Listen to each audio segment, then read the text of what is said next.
আমরা এখন যাচ্ছি জোড়া মন্দিরে, ওখান থেকে গঙ্গা জল নিয়ে আমরা যাব জয়রামপুরে। আমাদের সাথে আরও অনেকে যাবে, তারা সবাই পিছনে আছে। আর যেতে যেতে আমরা কেমনভাবে মজা করব সেটাই আলোচনা করছিলাম। এই সব আলোচনা করতে করতে আমরা বিএমডাব্লিউতে উঠে পড়লাম, আর তার সাথে সাথেই বিএমডাব্লিউটা ছেড়ে দিল। উঠে আমরা ভোলে বাবার নাম করতে করতে জোড়া মন্দির দিকে যেতে থাকলাম। আর তোমরা কারা জোড়া মন্দির থেকে জল নিয়ে বাবার মাথায় ঢালো কমেন্টে বলো। এই যে দুটো মন্দির দেখছো এটাই হলো জোড়া মন্দির। আর আমরা যেখানে দাঁড়িয়ে আছি জায়গাটা দেখো পুরো ফাঁকা, একটু পরে এখানে পা রাখারও জায়গা থাকবে না। তারপরে আমরা সবাই একসাথে ভিতরের দিকে চলে এলাম। ভিতরের দিকে এসে সবাই যে যার মতো ঘট আরও যেসব জিনিসপত্র লাগে জল নেওয়ার জন্য সেগুলো কিনে নিলাম। সবাইকার সব কিছু কিনে নেওয়ার পর আমরা চলে গেলাম কলেজের দিকে ভর্তি হওয়ার জন্য, এই মানে ব্যাগপত্র রেখে স্নান করতে যাওয়ার জন্য। সবাই স্নান টান করে ঘটে জল নিয়ে আমরা চলে এলাম ঘট সাজাতে। ঘট সাজানোর পরে আমরা চলে এলাম পুজো দিতে। এই যে জায়গাটা দেখছো এইখানটায় আমরা দাঁড়িয়েছিলাম প্রথমে, এখন এখানটা দেখো প্রচণ্ড ভিড়, পা রাখা যাচ্ছে না। সবাইকার পুজো দেওয়ার শেষে আমরা এবার সবাই একসাথে জয়রামপুরে যাওয়ার জন্য হাঁটা শুরু করলাম। আমার মনে হচ্ছিল যে আমরা হাঁটতে হাঁটতে মহাকাশে চলে এসেছি, এই না মানে মৌদি চলে এসেছি। আর আমি কাকিমাকে বললাম যে আমার বোনদের একটু হাই করে দাও।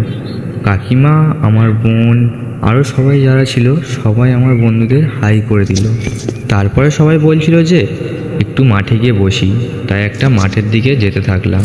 এই যে মাঠটায় আমরা যাচ্ছি এই মাঠটা যদি তোমরা দেখে থাকো তাহলে কমেন্ট করে বলো। আর এখানে এতই লাইটিং যে আমি ভাবলাম যে আমি ডিস্কোয় চলে এসেছি, তারপরে ভাবলাম যে না, এটা তো একটা মাঠ। আমি ভিডিও করার চক্করে হারিয়ে গেছিলাম বলে আমার বোনকে জিজ্ঞাসা করছিলাম যে আর লোকজন কই, তো সে ক্যামেরাতে হাই করে চলে গেল। সামনের দিকে তাকিয়ে দেখি না যে সবাই এক এক করে আসছে, আর এ তো অ্যানিমেল বইয়ের মতন ডান্স করতে করতে আসছে। সবাই তো এর দিকেই দেখছিল।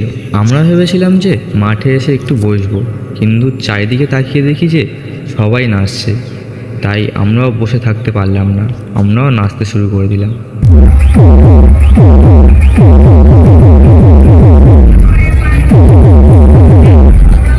আমরা এতটাই নাচছিলাম যে আমাদের নাচ দেখে আমার বোনরা থাকতে পারলো না, তারাও নাচতে শুরু করে দিল। পিছন দিয়ে প্রচণ্ড সাউন্ড হওয়ার কারণে আমি পিছনে তাকালাম, তাকিয়ে ভাবলাম যে মারপিট বেঁধে গেছে। কিন্তু কিছুক্ষণ দাঁড়িয়ে এরমভাবে দেখার পরে আমি ভাবলাম না, মারপিট না, হয়তো এদের ডান্সটাই এমন।